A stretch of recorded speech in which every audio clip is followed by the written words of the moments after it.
নমস্কাৰ, এই মুহূৰ্তত আহি পৰিছে কেইবাটাও গুৰুত্বপূৰ্ণ খবৰ আৰু এনে খবৰসমূহ নিতৌ পাবলৈ চেনেলটো ছাবস্ক্ৰাইব কৰি ভিডিঅ'টোত এটা লাইক কৰি দিবলৈ নাপাহৰিব।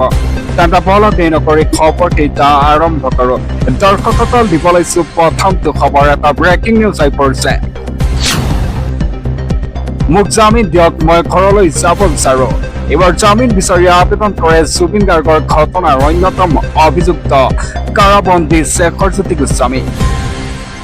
জামিন বিচাৰি আবেদন এতিয়া শেখৰজ্যোতি গোস্বামীৰ। ক্ষীৰাক্ত শ্যামকানুৰ পাছত এইবাৰ শেখৰজ্যোতি গোস্বামী। বিশেষ ফাষ্ট ট্ৰেক আদালতত জামিন বিচাৰি আবেদন কৰে শেখৰজ্যোতি গোস্বামীয়ে। কাইলৈ জামিন আবেদনৰ শুনানি গ্ৰহণ কৰিব ন্যায়াধীশ শৰ্মিলা ভূঞাই। হাফলং উপ কাৰাগাৰত কাৰাৰুদ্ধ হৈ আছে শেখৰজ্যোতি গোস্বামী। জামিন বিচাৰি আবেদন এতিয়া শেখৰজ্যোতি গোস্বামীৰ। ক্ষীৰাক্ত শ্যামকানুৰ পাছত এইবাৰ শেখৰজ্যোতি গোস্বামী। বিশেষ ফাষ্ট ট্ৰেক আদালতত জামিন বিচাৰি আবেদন কৰে শেখৰজ্যোতি গোস্বামীয়ে। কাইলৈ জামিন আবেদনৰ শুনানি গ্ৰহণ কৰিব ন্যায়াধীশ শৰ্মিলা ভূঞাই। হাফলঙৰ উপ কাৰাগাৰত কাৰাৰুদ্ধ হৈ আছে শেখৰজ্যোতি গোস্বামী। পৰৱৰ্তী খবৰ, এটা ব্ৰেকিং নিউজ আহি পৰিছে। মুছলমান মানেই বিদেশী নহয়, শিৱসাগৰত চৰৰ ল'ৰা ছোৱালীয়ে অসমীয়া ভাষাত চোকা আছে। চৰ-চাপৰি মানুহে এতিয়া জীয়াই ৰাখিছে অসমীয়া ভাষা সংস্কৃতি। চৰ-চাপৰি জনতা এতিয়া লুইতপৰীয়া অসমীয়া। এই মন্তব্য কৰিছে অসম সাহিত্য সভাৰ সভাপতি বসন্ত কুমাৰ গোস্বামীয়ে। মুছলমান মানেই বিদেশী নহয়, চৰ-চাপৰি মানুহে জীয়াই ৰাখিছে অসমীয়া ভাষা সংস্কৃতি। চৰ-চাপৰি জনতাই নিজকে অসমীয়া বুলি ক'ব লাগে, অন্যথা অসমীয়া জাতি দ্বিতীয় শ্ৰেণীৰ নাগৰিক হ'ব। লোকপিয়লত নিজৰ ভাষা অসমীয়া বুলি লিখিব লাগিব এতিয়া চৰৰ জনতাই। শিৱসাগৰতকৈ চৰৰ ল'ৰা ছোৱালী অসমীয়া ভাষাত চোকা আছে। হাতৰ আখৰো ভাল চৰৰ ল'ৰা ছোৱালীৰ।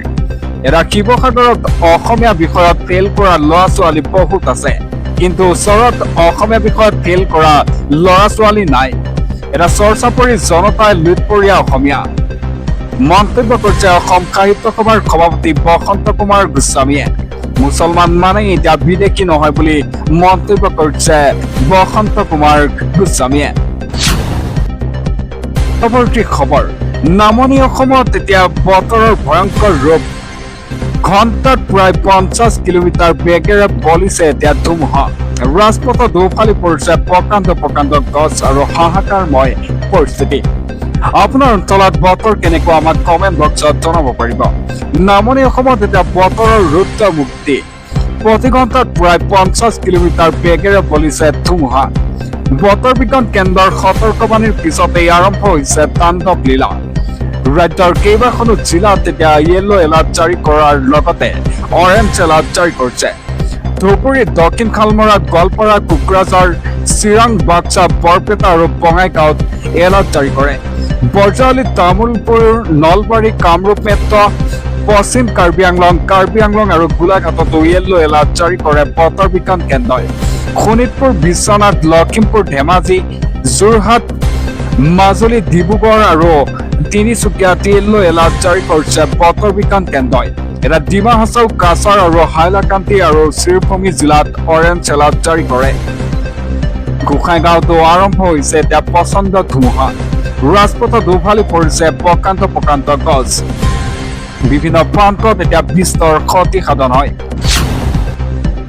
পৰৱৰ্তী খবৰ, বন্দে মাতৰম। UGC বাধ্যতামূলকভাৱে মুছলমানৰ ওপৰত জাপি দিয়া হৈছে। মুছলমান আৰু ইছলামক শেষ কৰিব বিচৰাসকল নিজেই শেষ হৈ যাব। দেশৰ মুছলমানক ভয় ভাবুকি দি হাৰাশাস্তি কৰা হৈছে। মুছলমানৰ ন্যায় বিচাৰি এতিয়া আছাদ মাদানীৰ বিতৰ্কিত আৰু বিস্ফোৰক মন্তব্য। মুছলমানে কেতিয়াও হাৰ মানা নাছিল আৰু কেতিয়াও হাৰ নামানে। মুছলমানৰ ওপৰত বলপূৰ্বক জাপি দিয়া হৈছে বন্দে ভাৰতম। মুছলমানৰ ন্যায় বিচাৰি আছাদ মাদানীৰ বিতৰ্কিত মন্তব্য। দেশৰ মুছলমানক ভয় ভাবুকি দি হাৰাশাস্তি কৰা হৈছে। মুছলমানক প্ৰেমেৰে বুজাব পাৰিব, বলেৰে নোৱাৰে। এটা মুছলমানৰ বিৰুদ্ধে ঘৃণা বিয়পাই শাসনত বহাৰ ষড়যন্ত্ৰ চলিছে দেশত। চৰকাৰে এটা বিশেষ সম্প্ৰদায়ক টাৰ্গেট কৰি লৈছে। কেৱল মুছলমান নহয়, ইছলামক ক্ষতি কৰিব বিচাৰিছে চৰকাৰে। ইছলামক শেষ কৰিব বিচৰাসকল নিজেই শেষ হৈ যাব। পৰৱৰ্তী খবৰ হিন্দু বিধায়ক জে.পি. দাসক দিয়ক এতিয়া বিধানসভাৰ বিৰোধী দলপতিৰ দায়িত্ব ধৰ্ম নিৰপেক্ষ দলৰ পৰিচয় জীয়াই ৰাখক এতিয়া কংগ্ৰেছে এই আহ্বান জনালে মৌলানা বদৰুদ্দিন আজমলে হিন্দুৰ বিধায়কক বিৰোধী দলপতিৰ দায়িত্ব দিয়ক কংগ্ৰেছত এগৰাকী হিন্দু বিধায়ক আছে জে.পি. দাসকে দিব লাগে বিৰোধী দলপতিৰ দায়িত্ব এতিয়া আহ্বান জনালে মৌলানা বদৰুদ্দিন আজমলে ধৰ্ম নিৰপেক্ষ দলৰ পৰিচয় জীয়াই ৰাখক কংগ্ৰেছে এজন হিন্দু বিধায়কক বিধানসভাৰ দলপতিৰ দায়িত্ব দিব লাগে কংগ্ৰেছ এতিয়া মুছলিম লীগত পৰিণত হৈছে ৰকিবুল হুছেইনে শেষ কৰিলে কংগ্ৰেছ দলক মন্তব্য কৰিছে মৌলানা বদৰুদ্দিন আজমলে এটা হিন্দু বিধায়কক বিৰোধী দলপতিৰ দায়িত্ব দিয়ক পৰৱৰ্তী খবৰ ৰাজপথত নামাজ আদায় কৰি অসমত মুছলমানে দাদাগিৰি দেখুৱাব নোৱাৰিব পাঁচবক্ত নামাজ আদায় কৰি কিয় লাউড স্পীকাৰ শুনাব লাগে শুকুৰবাৰৰ জুম্বা নামাজৰ বাদেই অন্য দিনত আনক অসুবিধা দিব নালাগে